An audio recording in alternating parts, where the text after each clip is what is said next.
एक बार फिर से आपको ग्राउंड जीरो पर लेकर चलेंगे। अंकित गुप्ता का हम रुख कर रहे हैं। अंकित, ये विश्वास कुमार रमेश को हम अभी दर्शकों को सुना रहे थे और वो उन्होंने बयान किया कि कैसे उन्हें खुद यकीन नहीं हुआ कि वो जिंदा बच गए। मतलब एक वक्त उनको ऐसा लगा कि वो मरने वाले हैं, लेकिन फिर जब विमान नीचे आया तो वो बता रहे हैं कि उनको कुछ जगह सी दिखी और उन्होंने अपनी बेल्ट खोली और वो विमान से बाहर, और उसके बाद उनकी आंखों के सामने ही विमान में आग लगी। अंकित, मतलब जो कल से हम लोग बात कर रहे हैं कि सब कुछ सही नजर आ रहा है, लेकिन फिर लगता है कि विमान को कोई चीज नीचे खींच रही है।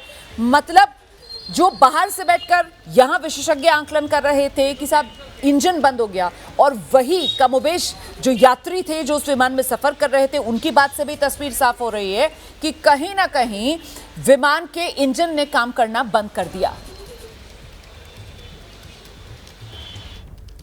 देख सकते हैं आप ये एम्बुलेंस जो कि अब बाहर निकल रही है, और कुछ समय पहले ये एम्बुलेंस बाहर थी, लेकिन इसे घटनास्थल वाली जगह पर ले जाया गया। और अब देख सकते हैं कि एम्बुलेंस में एक व्यक्ति हैं और साथ में कुछ ढककर, सफ़ेद चादर से ढककर ले जाया जा रहा है। तो एक अंदेशा जताया जा रहा है कि ये कोई डेड बॉडी थी जो मलबे से मिली होगी और जो अभी प्राप्त की गई है, और उसे अस्पताल ले जाया जा रहा है। क्योंकि जो हमने एम्बुलेंस की तस्वीर देखी उसमें एक व्यक्ति पीछे बैठे हुए थे और नीचे सफ़ेद रंग के चादर से ढका हुआ था, और साथ ही साथ चालक और जो सहचालक हैं उन्होंने भी जो चेहरे का भाव दिया वो बहुत दुखद, चेहरे का दुखद भाव दिखा। तो ये संकेत देता है कि शायद मलबे में से कोई एक पार्थिव शरीर मिला है। जी, तो मृत्युंजय वहीं पर मौजूद हैं जहां पर ये विमान क्रैश हुआ, और मृत्युंजय की रिपोर्ट आप देख रहे थे। वो बता रहे हैं किस तरीके से अभी भी वहां पर फोरेंसिक टीम मौजूद है, वहां पर राहत बचाव कर्मी मौजूद हैं, और जो मलबा वहां पर बिखरा हुआ है ना, देखिए उस मलबे को भी इस एहतियात से साफ किया जा रहा है कि उसमें अभी भी अगर कोई पार्थिव शरीर है तो फिर उसको बाहर निकाला जाए। और एक इसी तरीके से पार्थिव शरीर जो अभी अभी मिला है, जिसको एम्बुलेंस से लेकर जाया जा रहा है सिविल अस्पताल, उसी को लेकर रिपोर्ट ये दिखा रहे थे मृत्युंजय। और इस बीच ये जो यात्री जो करिश्मे से कम नहीं है, इस विमान दुर्घटना में जिंदा बचे हैं, उनके भाई ने मीडिया से बात की है। वो क्या कह रहे हैं सुनाते हैं।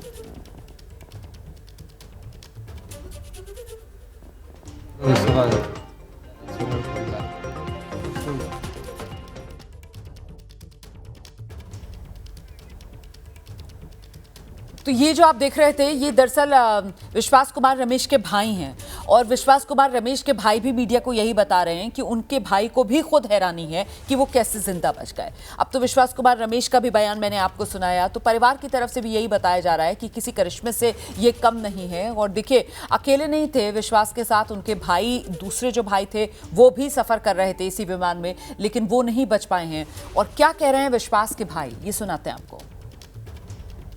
How I'm alive, how I exited the plane. I mean, you can see the state of my mom. Like,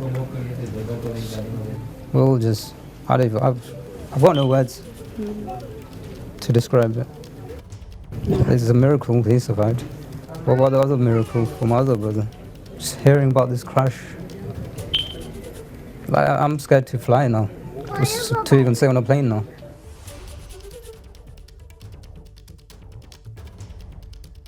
विश्वास कुमार रमेश के भाई को आप सुन रहे थे।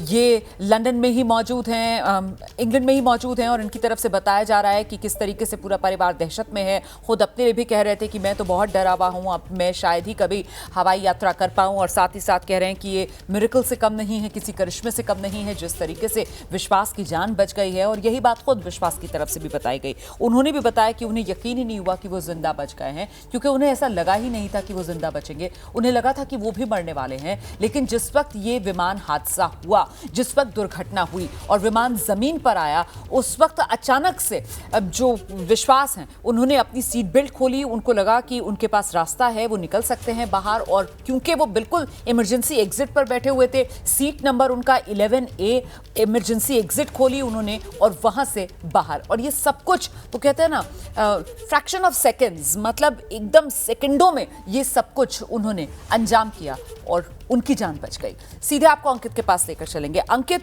जो बाहर से देखकर विशेषज्ञ बता पा रहे थे, वैसा ही कुछ जहाज के भीतर भी हुआ।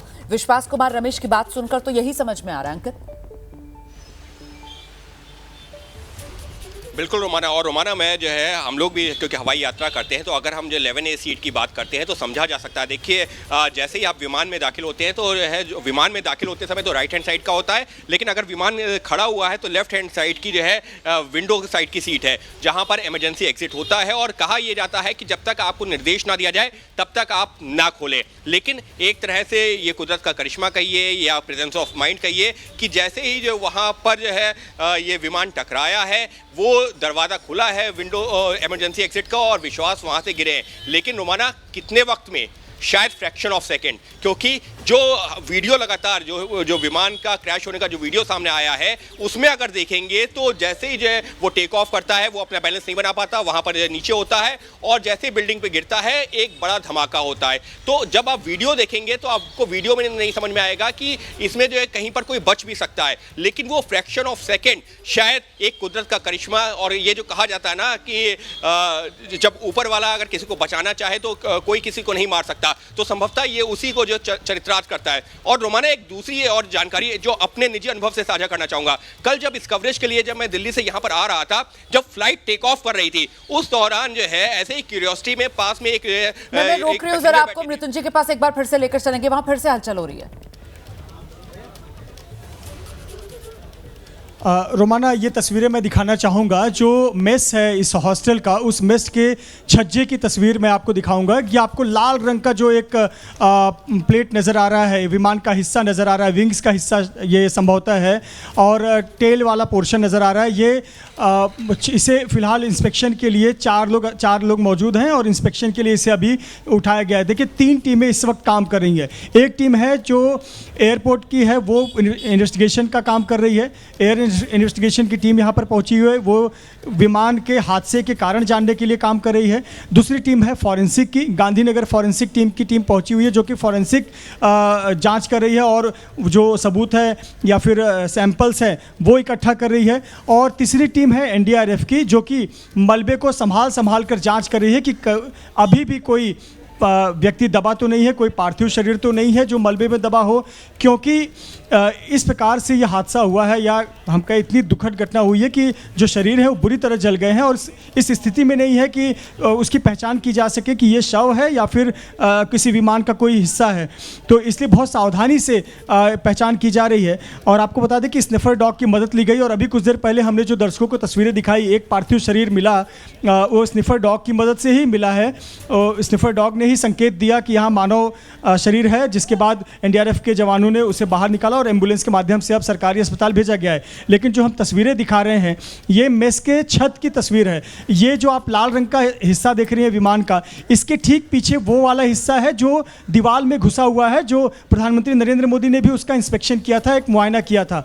और उसी के छत पर ये जो हिस्सा है ये अब तक फ्लैट पड़ा हुआ था, लेकिन इसे अभी अभी उठाया गया है तो हमारे कैमरे में स्पष्ट रूप से लाल रंग का एक हिस्सा दिखने लगा है। संभवतः ये विंग्स है, विंग्स का एक हिस्सा हो सकता है।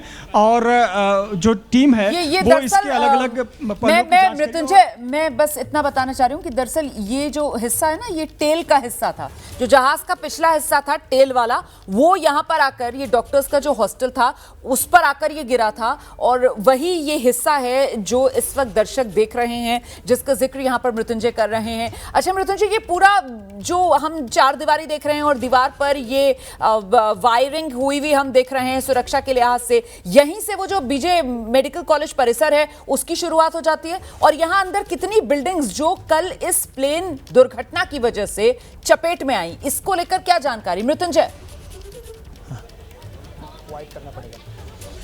रोमाना, आपके सवालों का जवाब देने के लिए मैं कैमरामैन से कहूंगा कि थोड़ा पहले वाइड फ्रेम करें। हाँ। तो इससे आपको समझ में आएगा कि ये परिसर कैसा है। तो आपको ये जो जाली नज़र आ रही है, दीवार नज़र आ रहा है, ये है पूरा कंपाउंड हॉस्टल का। और आपको दाहिनी तरफ आपको इमारत नज़र आ रही है 4-4 फ्लोर की। इस प्रकार से 1 2 3 4 इमारत है। जो सबसे कम नुकसान हुआ है जो मेरी तरफ वाली बिल्डिंग है, जिसको मैं जूम करके दिखाने का प्रयास करता हूँ, ये मेरी तरफ वाली बिल्डिंग है। इसको ये जर्जर हुई है लेकिन आग इसमें नहीं लगा था। लेकिन इसके अलावा जो दूसरी, तीसरी और पहली उस तरफ की जो 3 बिल्डिंगें हैं जहाँ ये लाल रंग का मलबा भी दिख रहा है, वहाँ सबसे ज़्यादा नुकसान हुआ, क्योंकि जो आग लगी, आग फैली और जो हिस्सा आकर टकराया था वो इस हिस्से पर आकर टकराया था। मैं रोक रही हूँ आपको।